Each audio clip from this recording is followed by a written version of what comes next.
দুধনৈ অসম মেঘালয় সীমান্তৰ দেউৰীপাৰাত প্ৰতি বছৰৰ দৰে এইবুলিও শ্ৰী শ্ৰী আইথান মেলা অনুষ্ঠিত হৈছে। মা ভাগৱতী আইথান মেলাত প্ৰতি বছৰৰ দৰে এই বছৰেও ৰাতিপুৱাৰ পৰা যথেষ্ট ভক্তপ্ৰাণ ৰাইজৰ সমাগম হোৱা পৰিলক্ষিত হৈছে। আৰু মই এই মুহূৰ্তত আইথান মেলাত উপস্থিত আছো আৰু ইয়াৰ পৰিৱেশ দেখুৱাম। আৰু ইয়াত বিশেষকৈ লোকবিশ্বাস আছে যে আচলতে আই ভাগৱতীৰ চৰণত সেৱা জনাই শুদ্ধ মনে যদি সেৱা জনোৱা হয়, মনোকামনা কৰা হয়, মনোকামনা পূৰ্ণ হয় বা মনোবাঞ্ছা পূৰ্ণ হয়। তাৰ কাৰণে প্ৰতি বছৰে দেখিবলৈ পোৱা যায় যে আচলতে এই আইথান মেলাত বা আই ভাগৱতী থানত প্ৰতি বছৰে হাজাৰ হাজাৰ ভক্তপ্ৰাণ লোকৰ সমাগম হোৱা পৰিলক্ষিত হৈছে। আৰু মই ইয়াৰ পৰিৱেশ দেখুৱাম। এইবুলিও ৰাতিপুৱাৰ পৰা যথেষ্ট ভক্তপ্ৰাণ ৰাইজৰ সমাগম হোৱা দেখিবলৈ পোৱা যায়। ইয়াৰ আৰু প্ৰতি বছৰে আচলতে পুহ মাহৰ 21 তাৰিখৰ পৰা 4 দিনীয়া বৰ্ণাঢ্য কাৰ্যসূচীৰে অনুষ্ঠিত হয় এই শ্ৰী শ্ৰী ভাগৱতী আইথান মেলা। আৰু ইয়াত এটা যি আচলতে মহিলা মানুহৰ যি আচলতে ফট, এই যে কপালৰ ওপৰত সেই ফট আকৃতিৰ এটা বৃহৎ শিল আছে। আৰু এই শিলক আচলতে আই ভাগৱতীৰ দেৱী পূজা অৰ্চনা কৰা হয়। আৰু এই সৰু পাহাৰখন আচলতে প্ৰাকৃতিক সৌন্দৰ্যৰে ভৰপূৰ সৰু পাহাৰ। আৰু এই পাহাৰৰ একেবাৰে ওপৰত কেইবাটাও দেৱতাক আচলতে পূজা অৰ্চনা কৰা হয়। মধ্যভাগত মহাদেৱক পূজা অৰ্চনা কৰা হয়। মুঠৰ ওপৰত আই ভাগৱতীৰ লগত আচলতে বহু দেৱ দেৱীক এই আইথান থানত পূজা অৰ্চনা কৰা হয়। ইয়াত ঐতিহ্য আছে আচলতে জানিব পৰা মতে বিজনী ৰাণী অৱেশ্ৰীৰ দিনৰ পৰাই পূজা অৰ্চনা কৰি আছে বান্দৰবাটী মৌজাৰ লোকসকলে। আৰু ইয়াত বিভিন্ন জাতি জনগোষ্ঠীৰ লোকসকলে ইয়াত পূজা অৰ্চনা কৰিবলৈ আহে। আৰু ইয়াত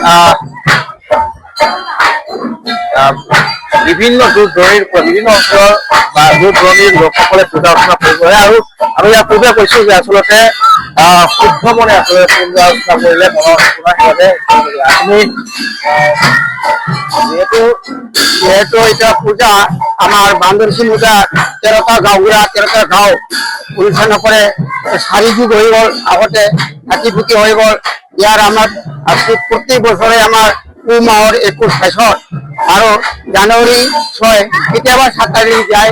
গতিকে এই পূজাখন এই তাৰিখখন সদায় আমি বছৰে বছৰে বৰ পূজা কৰোঁ।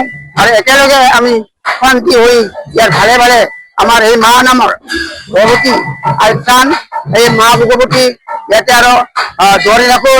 আৰু মহাদেৱ প্ৰভু দৌৰি থাকোঁ। খেলাৰাম মেলাৰাম আইৰেতি বাইৰেতি সোণাৰাই ৰূপাৰাই ৰঙা পাগতৰ এইখিনি দেৱতাৰ নামটো ইয়াতে আমি সকলোৱে ভুক্ত হৈ থাকোঁ। আমাৰ এইটো এই মেলাখন আমি অন্তত এই পূজাত আমি নানানটা আমি গান আনো। ৰাতিপুৱা 3 দিন, আগতে 3 দিন 2 দিন কৰিছিল। এতিয়া আমি 4 দিন আমি ৰাখোঁ। 4 দিন নিশা আমি বহুত কাম কৰোঁ। আৰু ভালে ভালে আমি বিভিন্ন গাঁও এই গোৱালপাৰা জিলাত আমাক যোগাযোগ কৰি আমাৰ খাৱা চিতা বহুত কাম কৰে। আৰু কাম আমি যিহেতু আমাৰ এই ভক্তি আমি আমাৰ জন্ম নোহোৱাৰ আগত এই পূজাখন কৰি আহা। আৰু এই পূজাখন আমাৰ ঠিক যেনেকৈ আমাৰ এইটো মায়ে আমাক ৰক্ষা কৰে। আৰু পানী যদি নপৰে, আমি মানসা কৰিলে পানী বৰষুণখন আমাৰ খেতি বাতি কৰাৰ কাৰণে ভাল কৰে।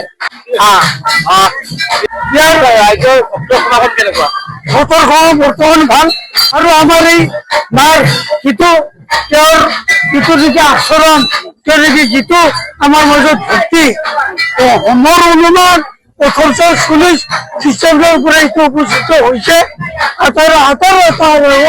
গতিকে এতিয়া কিমান বছৰ হ'ল এইটো ক'ব নোৱাৰো।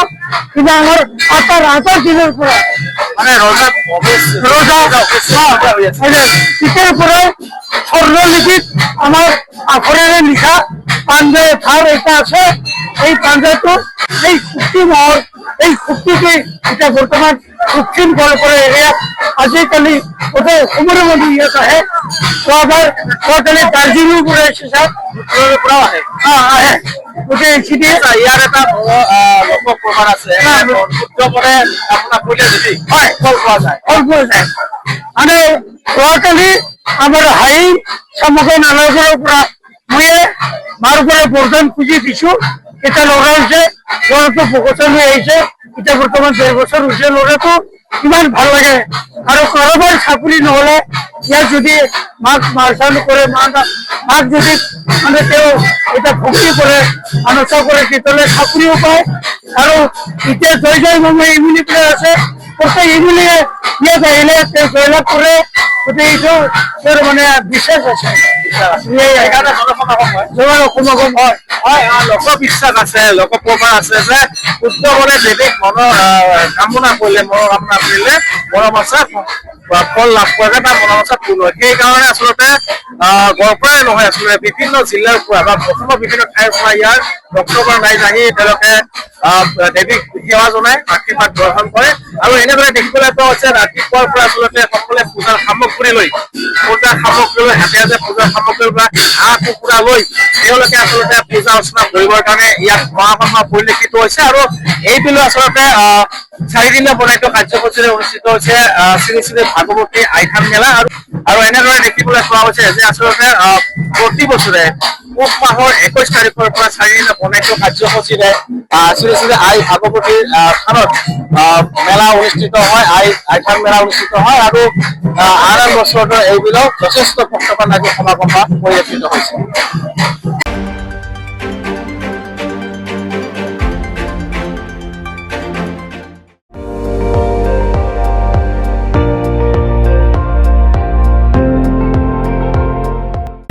আপুনি চাই আছে ND24, সৰ্বশ্ৰেষ্ঠ নহয় সৰ্বোত্তমৰ দৌৰ।